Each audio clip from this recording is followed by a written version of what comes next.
Bonjour à tous. Une femme poignardée à 27 reprises par son voisin.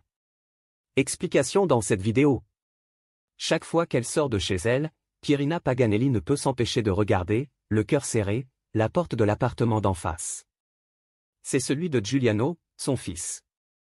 Depuis 4 mois, victime d'un grave accident de la route, Giuliano est à l'hôpital. Et voilà que son ex-épouse, Manuela, en profite pour squatter chez lui. Pierina, il faut bien le dire, n'a jamais supporté cette brune à la mâchoire carrée, restée sa bru durant près de 20 ans. Quand le couple a fini par se séparer, en avril 2023, la belle-mère a accueilli la nouvelle avec un certain soulagement. Elle était même contente de voir Manuela faire ses valises. Mais c'était donc pour mieux revenir, une fois Giuliano passé sous les roues d'un chauffard. Désormais, à chaque fois que Pierina se retrouve devant cette fameuse porte, elle a une féroce envie de sonner pour en découdre avec la squatteuse, qu'elle soupçonne en plus d'avoir toujours été infidèle. Bref, en ce début octobre 2023, la vieille dame de 78 ans, ancienne infirmière en retraite, mère de 3 enfants et plusieurs fois grand-mère, brûle d'impatience de voir son fils rentrer chez lui. Ce n'est plus qu'une question de jours. Mercredi 4 octobre 2023, à Rimini, dans le nord de l'Italie. Les habitants de la résidence à Aquabona, située en banlieue de la ville, sont réveillés par des hurlements stridents. Accourus à leur fenêtre, ils voient Manuela B., l'ancienne bru, jaillir du parking et se ruer sur les interphones de l'immeuble, dont elle presse toutes les touches à la fois. « À l'aide » crie-t-elle. « Appelez la police !» Quand les carabiniers arrivent, elle les accueille sur le trottoir entre crises de larmes et tremblements. « J'ai d'abord cru qu'elle était tombée, » explique-t-elle, « mais j'ai trouvé que c'était bizarre à cet endroit. » Puis elle conduit les policiers au sous-sol de l'immeuble. Son ex-belle-mère, Pierina Paganelli, gît au pied de l'escalier de marbre qui monte vers les étages.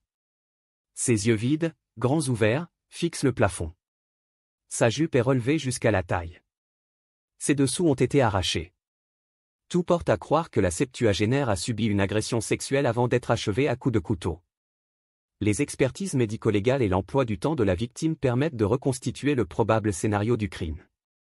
Ce soir-là, Pierina s'est rendue comme d'habitude à sa réunion de prière chez les témoins de Jéhovah, dont elle ne manquait aucune assemblée. De retour chez elle, elle a garé sa petite Fiat Panda au parking. Le tueur l'a assaillie alors qu'elle s'apprêtait à gagner l'ascenseur. Mais, curieusement, malgré ses sous-vêtements arrachés, elle ne présente aucune trace de violence sexuelle. En revanche, la fureur inouïe avec laquelle elle a été poignardée suggère un véritable déchaînement. 27 coups de lame seront relevés sur son corps. Le meurtrier a principalement frappé au cou, à la poitrine et au dos. Les blessures sur les mains et les avant-bras de Pierina montrent qu'elle a tenté de se défendre, mais c'était sans espoir. L'agression a eu lieu entre 22h et 22h20. Reste à comprendre pour quelle raison quelqu'un s'est acharné de la sorte. En questionnant les habitants de la résidence, les enquêteurs ne tardent pas à découvrir l'existence du contentieux entre la victime et sa belle-fille, qui a justement découvert le corps. Manuela B. est placée en garde à vue au commissariat de Rimini. Face aux policiers, elle affiche un calme imperturbable, ce qui ne joue pas en sa faveur. Mais si son attitude intrigue, son alibi, lui, est solide, le soir du crime, elle recevait à dîner son frère et sa nièce de 16 ans. Tous les deux le confirment. La suspecte est donc relâchée, alors qu'une autre piste émerge. Il y a quelques mois, après un cambriolage, un habitant de la résidence a installé une caméra dans son garage privé. La porte de son box était close au moment des faits, ce qui fait qu'on ne voit rien sur les images. Mais en revanche, on entend. Le soir du crime, peu après 22h, Pierina claque la portière de sa voiture. Les pas de la vieille dame résonnent.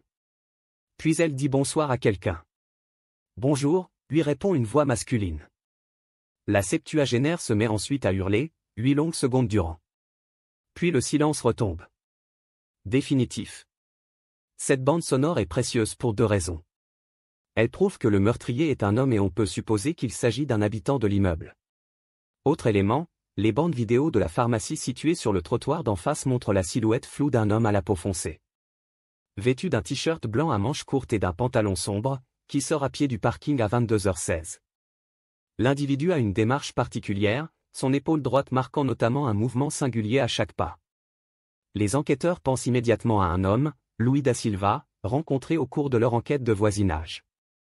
Ce Sénégalais de 35 ans habite au 3e étage de l'immeuble, et correspond en tout point au profil. Entendu au lendemain du drame, Louis da Silva et sa femme, Valeria, ont dit avoir passé la soirée devant Netflix.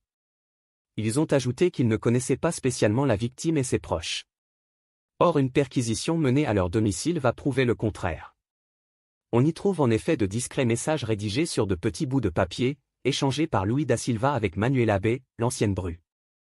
L'explication de ces cachotteries ne tarde pas à émerger, ces deux-là étaient amants depuis plusieurs mois. Est-ce pour protéger le secret de leur liaison illégitime qu'ils ont tué Pierina? Ce mardi 16 juillet 2024, après 9 longs mois d'enquête, Louis da Silva a finalement été interpellé. En plus des fameuses images de la pharmacie, plusieurs éléments le confondent. On sait notamment qu'après les faits, l'homme a tenté de tromper les enquêteurs en leur fournissant d'autres vêtements que ceux qu'il portait réellement le soir du meurtre. On sait également qu'il a coupé son portable entre 22h06 et 22h38, soit à l'exact moment du massacre. Étrange coïncidence, non?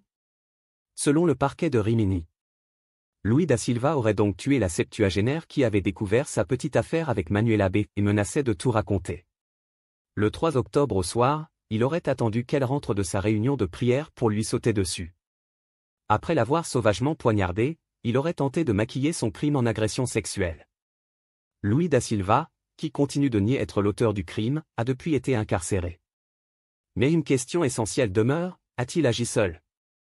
Manuela B., dont on connaît les relations tendues avec son ancienne belle-mère, est toujours une femme libre. Le sera-t-elle encore à la fin de l'été? La question est ouverte. Merci d'avoir regardé, n'hésitez pas à partager la vidéo avec vos amis et à vous abonner à notre chaîne pour ne manquer aucune de nos futures vidéos.